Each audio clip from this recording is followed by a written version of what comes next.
And therefore, it cannot be pulled out. Now, I like the analogy of our sister sa una kanina sa kids ministry. That sustenance is through the root.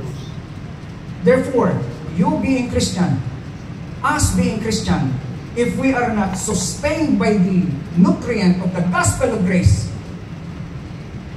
pataas wala na. And the next, brothers and sisters, is being grounded. There's ground, there's root. The expression grounded is that the tree itself is settled as a whole, founded. When we say grounded, it is founded in the ground.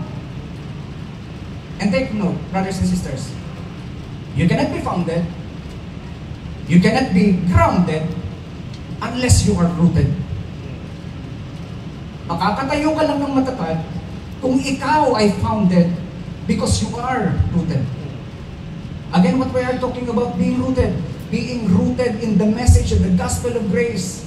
Alamin natin, sandalan natin, sakyan natin ang biyaya ng Diyos. For without the grace of God, we can't do anything.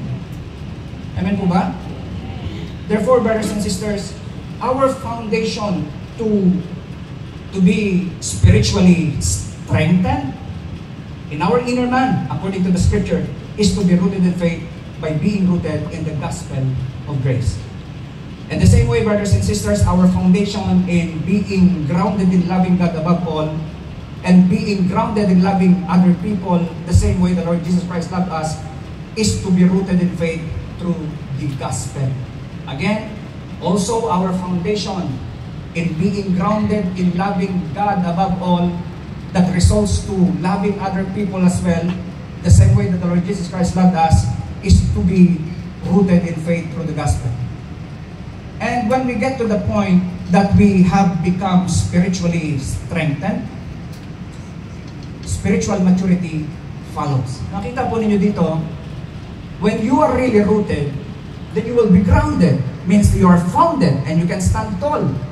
You can stand firmly. You can stand with strength. That's what we call spiritual strength. And if we have that spiritual strength, spiritual maturity follows. Nagkakaroon na tayo ng kalaguan sa pananampalataya. Just like what we have read in Psalms chapter 1 verse 3.